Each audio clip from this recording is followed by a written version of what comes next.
नमस्कार, मैं हूं संजय सिंह महान और आप देख रहे हैं यूपी तारीख। आज की हमारी विशेष रिपोर्ट है मिर्जापुर से एक दर्दनाक खबर को लेकर, जहां कार्तिक पूर्णिमा के पावन स्नान के लिए निकली 6 श्रद्धालु महिलाएं कालका एक्सप्रेस ट्रेन की चपेट में आकर मौत के मुंह में समा गई।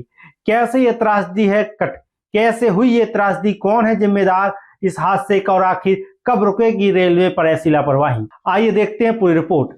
5 नवंबर 2025 की सुबह मिर्जापुर जिले के चुनार रेलवे स्टेशन, समय लगभग 9:30 पर कार्तिक पूर्णिमा का पावन दिन, गंगा स्नान का पर्व, श्रद्धालुओं की भारी भीड़। हर कोई बालू घाट पर जाने की जल्दी में था ताकि पवित्र गंगा स्नान कर सके। उसी समय चौपान से आने वाली एक पैसेंजर ट्रेन प्लेटफॉर्म नंबर 3 पर आकर रुकी। प्लेटफॉर्म पर इतनी भीड़ थी कि कुछ महिलाएं प्लेटफॉर्म पर न उतरकर ट्रेन की दूसरी तरफ ट्रैक पर उतर गईं। ये गलती उनके लिए जिंदगी की आखिरी गलती बन गई। जब महिलाएं ट्रैक पार कर रही थी तभी अचानक दूसरी ओर से कालका एक्सप्रेस पूरी रफ्तार से आ रही थी। इस ट्रेन का चुनार स्टेशन पर कोई स्टॉपेज नहीं था। गति 60 किलोमीटर प्रति घंटा से ज्यादा थी। अचानक सब कुछ पल में हुआ। पुरुष श्रद्धालु किसी तरह प्लेटफॉर्म पर चढ़ गए, लेकिन महिलाएं नहीं चढ़ पाई और फिर चीखों का शोर और लोहे के पहियों की गड़गड़ाहट के बीच कुछ ही सेकंड में सब कुछ खत्म हो गया। 6 महिलाएं कटकर मौके पर ही मौत के शिकार हो गई।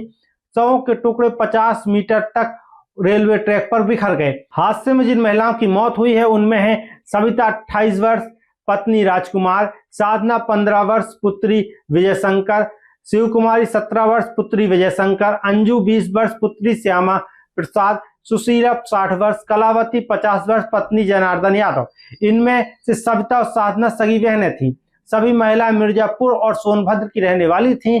ये सभी बालू घाट से गंगा स्नान के लिए आई थीं, एक पवित्र यात्रा जो मौत की यात्रा बन गई। हादसे के बाद विंध्याचल मंडलायुक्त राजेश प्रकाश और डीआईजी आरपी सिंह तुरंत मौके पर पहुंचे।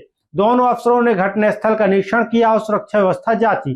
प्रयागराज जीआरपी के एसपी प्रशांत वर्मा ने बयान दिया है। उन्होंने कहा है कि प्लेटफॉर्म पर पर्याप्त सुरक्षा व्यवस्था थी, लेकिन कुछ महिलाएं गलत दिशा में उतर गई। यदि किसी की लापरवाही पाई गई तो सख्त कार्रवाई की जाएगी। जिला अधिकारी पवन गंगवार ने पुष्टि की है कि हादसा प्लेटफॉर्म बदलते समय यात्रियों के दूसरे ट्रैक पर चले जाने के कारण हुआ। उन्होंने बताया कि सभी शवों को पोस्टमार्टम के लिए भेज दिया गया है। मुख्यमंत्री योगी आदित्यनाथ ने इस दर्दनाक हादसे का संज्ञान लिया है। उन्होंने मृतकों के परिजनों के प्रति संवेदना जताई है और प्रशासन से तत्काल राहत कार्य शुरू करने के निर्देश दिए हैं। साथ ही मृतकों के परिवार को आर्थिक सहायता देने की घोषणा की गई है। मंत्री संजय गौड़ ने मौके पर पहुंचकर परिजनों से मुलाकात की। उन्होंने कहा कि यह जांच का विषय है कि भीड़ के बावजूद ट्रेन की गति क्यों नहीं घटाई गई। प्रत्यक्षदर्शी भागीरथी देवी ने कहा कि हम सब खमरिया गांव के रहने वाले हैं, चुनार आए थे गंगा स्नान करने। प्लेटफॉर्म नंबर 3 पर उतरते ही अचानक कालका एक्सप्रेस आ गई। सभी लोग भागने लगे, लेकिन महिलाएं नहीं भाग पाई और ये उनकी चपेट में आ गई। एक और युवती ने रोते हुए बताया कि मेरी बहन और बुआ ट्रेन में कट गई, मैं कुछ नहीं समझ पाई। अब सबसे बड़ा सवाल, क्या रेलवे प्रशासन इस हादसे का जिम्मेदार है?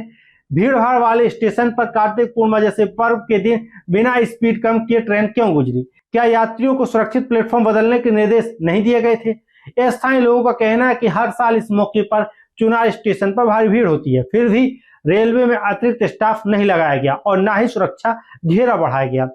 अगर थोड़ी सी सावधानी बरती जाती तो शायद 6 जिंदगियां बचाई जा सकती थी। शाम तक स्टेशन में मातम छाया रहा। परिजन शव लेने अस्पताल पहुंचे। कोई अपने बच्चों की पहचान नहीं कर पा रहा था तो कोई बहन के कपड़े देखकर फुट फुट कर रो पड़ा। यूपी ताजा न्यूज की रिपोर्ट सिर्फ एक खबर नहीं बल्कि एक सवाल है, कब तक लोग अपनी जान रेलवे की लापरवाही की भेंट चढ़ते रहेंगे? कब तक श्रद्धालु अपनी आस्था के साथ अपनी जिंदगी का भी जोखिम उठाएंगे? हम मृतकों की आत्मा की शांति की प्रार्थना करते हैं, उनके परिवारों के प्रति गहरी संवेदना व्यक्त करते हैं। अगर आप भी रेलवे से जवाब चाहते हैं तो इस वीडियो को ज्यादा शेयर करें, कमेंट करके अपनी राय बताएं और बताएं कि लापरवाही आखिरकार कैसे की गई। इन श्रद्धालुओं के द्वारा भी ये लापरवाही की गई है। रेलवे ट्रैक को सही से पार करना चाहिए था। मैं हूं संजय सिंह महान और आप देख रहे हैं यूपी ताजा न्यूज। फिलहाल के लिए इस वीडियो में इतना ही।